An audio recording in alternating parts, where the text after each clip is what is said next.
বড় দুঃখজনক হলো কিছু ব্যক্তি, অবশ্যই বিতর্ক আগেও ছিল, এখনো আছে, কিয়ামত পর্যন্ত থাকবে, বলছেন আহলে হাদিস বলে পরিচয়ই দেওয়া যাবে না। আমি বলবো যারা এই কথা বলেন তারা না জেনে বলছেন, তাদের বুঝতে ত্রুটি রয়েছে, এবং যারা বেশি কঠোরতা অবলম্বন করছেন এ ব্যাপারে তারা বুকার স্বর্গে বসবাস করছেন। কেন? এই প্রশ্নের উত্তর আপনার কাছ থেকে আমাকে নিতে হবে না, আমি আপনার কাছে ভিক্ষা চাইতে পারি না। আপনাকে জানা উচিত এটাও একটা সূক্ষ্ম কৌশল আহলে হাদিস সমাজটাকে এবং এই আন্দোলনটাকে থামিয়ে দেওয়ার একটা অন্যতম নীতি অবলম্বন করা হয়েছে। রাসূল সাল্লাল্লাহু আলাইহি সাল্লাম বলছেন, তিরমিজি 2য় খণ্ডের 92 এবং 93 পৃষ্ঠা খুলুন। আল্লাহ রাসূল বলছেন, ইন্না বানি ইসরাইল তাফাররাকাত আলা 72 মিল্লাহ, বানি ইসরাইলরা বিভক্ত হয়েছিল 72টি দলে। ওয়া সাতাফতারিকু উম্মতি আলা 73 মিল্লাহ, আমার উম্মত বিভক্ত হবে 73টি দলে। কুল্লুহুম ফিন্নার, সবগুলোই জাহান্নামে যাবে, ইল্লা মিল্লাতা ওয়াহিদা, একটা ব্যতীত। মুসলিমরাই যদি বিভক্ত হয় 73টি দলে, আর একটি দল যদি তার মধ্যে থেকে জান্নাতে যায়, তাহলে আমাকে খুঁজে বের করতে হবে সেই বিজয়ী কাফেলা কারা, সেই ফেরকা নাজিয়া কারা। সাহাবায়ে কেরাম জিজ্ঞেস করলেন, মান ইয়া রাসূলুল্লাহ, আল্লাহ রাসূল এই জান্নাতি দল কারা? আল্লাহ রাসূল জবাব দিলেন, মা আনা আলাইহি ওয়া আসহাবি, আমি এবং আমার সাহাবীরা যে পথের উপরে আছি এই পথে যারা থাকবে তারাই হলো সেই কাফেলা।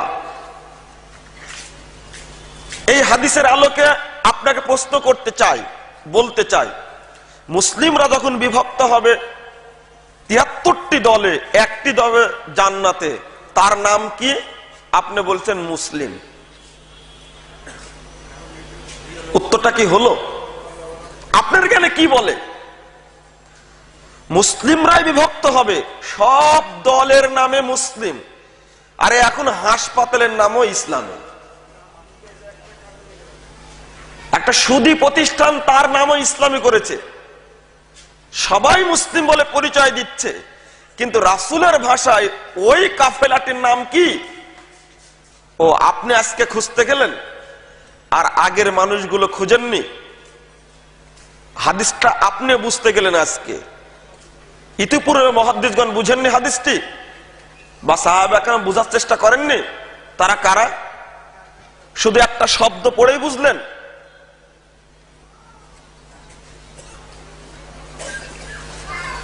জি চলুন আমি আপনাকে বুঝা দিচ্ছি। একই হাদিস বর্ণিত হয়েছে আবু দাউদের 631 পৃষ্ঠায়। রাসূল সাল্লাল্লাহু আলাইহি সাল্লাম সেখানে বলছেন, সিনতানু ওয়া সাবুনা ফিন্নার ওয়া ওয়াহিদাতুন ফিল জান্নাহ, 72টি যাবে জাহান্নামে, একটি যাবে জান্নাতে। রাসূল পরিচয় দেয় বলছেন, ওয়াহিয়াল জামা, এটা হলো জামা, ঐক্যবদ্ধ একটি দল। সাধারণ সম্পাদক ভাই তাসলিম সরকার তিনি এর উপরে কথা বলেছেন, ওয়াহিয়াল জামা, একটি ঐক্যবদ্ধ দল। এই হাদিসটার অর্থ আমরা করেছি, যে যেভাবে পারি সে সেভাবে অর্থ করি। তার মধ্যে বড় অর্থ হলো এটা, যে দলে লোক সংখ্যা বেশি সেটাই হলো জামাত। এটা একটা মিথ্যা অর্থ করা হলো, হাদিস পড়ে অর্থ করা হলো উল্টা। এই অর্থটাও আপনার কাছ থেকে আমি শিখবো না, আপনার কাছ থেকে শিখার আমার প্রয়োজন নেই। এই হাদিসের অর্থ করছেন ইবনে মাসউদ রাদিয়াল্লাহু আনহু, জামাতটা কি তার বন্ধুকে শিক্ষা দিচ্ছেন। এটা পাবেন তারিখ ইবনে আসাকির 13 নম্বর খণ্ডের 322 পৃষ্ঠা খুলুন, সহিহ সনদে বর্ণিত হয়েছে। আলবানী বলছেন সনদ সহিহ। ইন্নাল জামাআতা মা ওয়াফাকাল হাক্কা ওয়া ইন কুনতা ওয়াহদাক, তিনি তার বন্ধুর বুকে থাবা দিয়ে বলছে, তুমি কি জানো হাদিসে জামাত বলা হলো, জামাত কাকে বলে? জামাত তাকেই বলে যা হকের সঙ্গে মিল রয়েছে, সত্যের সঙ্গে ওহির সঙ্গে মিল রয়েছে, যদিও ওই দলের সদস্য তুমি একজন হও। আপনার কাছে তো ব্যাখ্যা নিয়ে যাওয়ার প্রয়োজন নেই। এখানে বুঝাতে চাচ্ছি, কোরআনের আয়াত বলেছি একটি কাফেলা সমাজের বুকে কাজ করবে, হক পথে পরিচালিত হবে, হক অনুযায়ী আমিল করবে। এই আয়াতের ব্যাখ্যা খুলুন। প্রত্যেক মুফাসসির ওই হাদিসটা নিয়ে এসেছেন, যে হাদিসটা সহিহ মুসলিম থেকে কেবল আমি পেশ করলাম। একটি দল হকের উপরে বিজয়ী থাকবে, তারা কারা? এই হাদিসটি নিয়ে এসেছেন আল্লামা নাসিরউদ্দিন আলবানী রাহিমাহুল্লাহ 270 নম্বর হাদিস, সিলসিলা সহিহার প্রথম খণ্ডের 270 নম্বর হাদিস, 478 পৃষ্ঠা খুলুন, সেখানে বিস্তারিত আলোচনা করেছেন। 478 থেকে নিয়ে 487 পর্যন্ত বিস্তারিত আলোচনা করেছেন। এবং ইতিপূর্বে এই হকপন্থী দল সম্পর্কে কোন মুহাদ্দিস কে কি বলেছেন সবগুলো একত্রিত করেছেন। শুরুতে যদি যাই, তারা কারা? আপনি আজকে উত্তর খুঁজতে গেলেন যে এরা কারা। সহিহ মুসলিমের ভূমিকা খুলুন 11 পৃষ্ঠায়।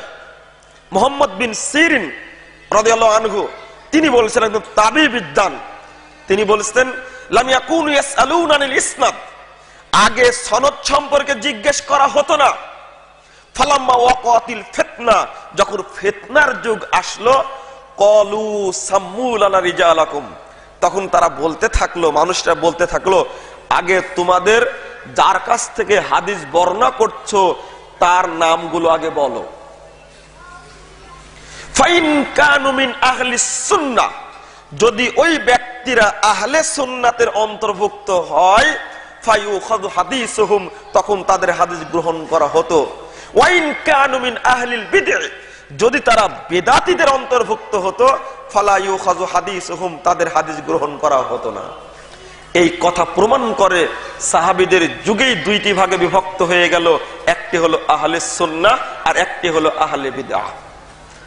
আল্লাহ রাসূল বলছেন ওই হাদিসে, যে হাদিসটি জামাত বলা হলো, ওই হাদিসেই বলছেন, আল্লাহ রাসূল বলছেন আবু দাউদের 631 পৃষ্ঠা, ওয়া ইন্নাহু সায়াখরুজু ফি উম্মতি আকওয়াম, সাহাবায়ে কেরাম শুনে রাখো, অচিরেই আমার উম্মতের মধ্যে এমন কিছু দল তৈরি হবে, এমন কিছু দল তৈরি হবে, অচিরেই বের হবে। তাতাজারা বিহিম তিলকাল আহওয়া কামা ইয়াতাজারাল কালাবু বিসাহিবিহি, এই দলগুলো বহু ভুয়া আমল তৈরি করবে, যার কোনো বিধান শরীয়তে নাই, নিজেরা আমল তৈরি করবে এবং ছড়িয়ে দিবে সর্বত্র, মাদ্রাসা, মসজিদে, স্কুলে, কলেজে, সচিবালয়ে, বঙ্গভবনে, সংসদে, কোনো জায়গা বাদ রাখবে না, গ্রামে গঞ্জে সব জায়গায় ছড়িয়ে দিবে।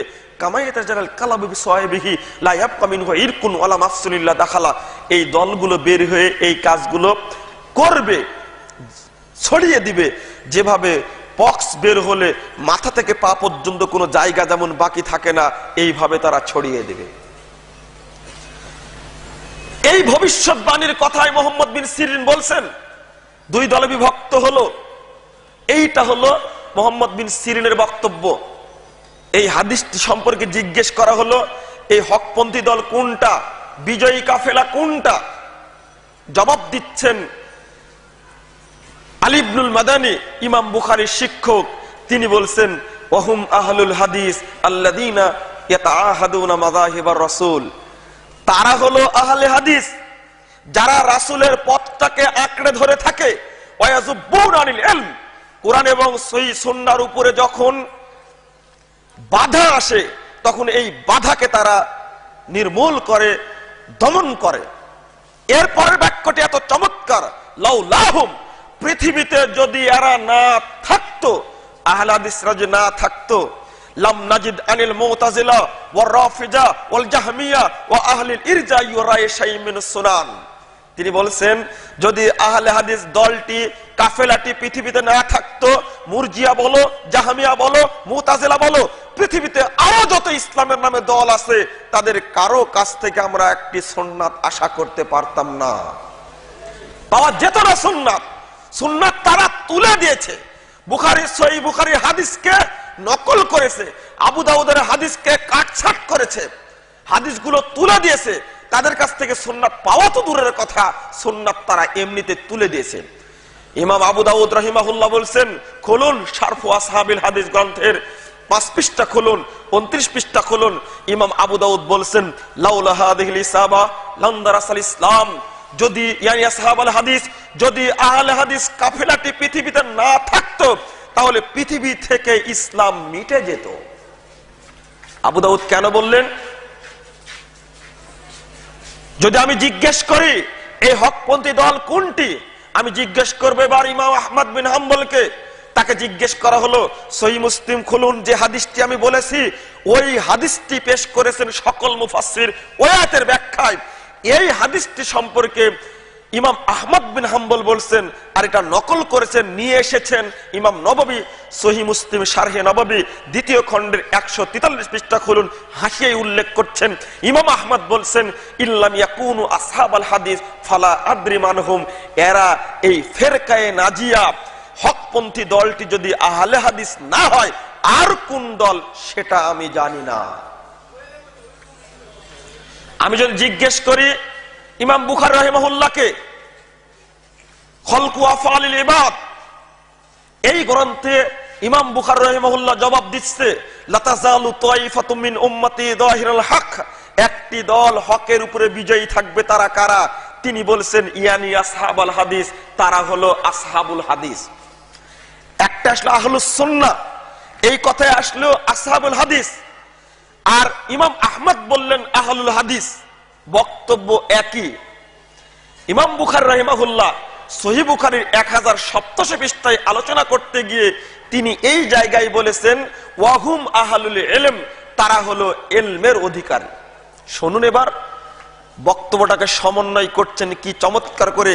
1999 সালে মারা গেলেন 2রা সেপ্টেম্বর তারিখে, 800 বছর পরে নাজিল হওয়া মুহাদ্দিস নাসিরউদ্দিন আলবানী রাহিমাহুল্লাহ, তিনি এবার বলছেন সিলসিলা সহিহার মধ্যে, যেহেতু ইমাম বুখারী তার গ্রন্থের মধ্যে বললেন আসহাবুল হাদিস, আর সহিহ বুখারীর মধ্যে 2টা ইমাম বুখারীর গ্রন্থ খলকু আফআলিল ইবাদ, এই গ্রন্থের মধ্যে তিনি বলছেন ওয়াহুম আসহাবুল হাদিস, তারা হলো আহলে হাদিস, আর সহিহ বুখারীর মধ্যে বলছেন যে ওয়াহুম আহলুল ইলম।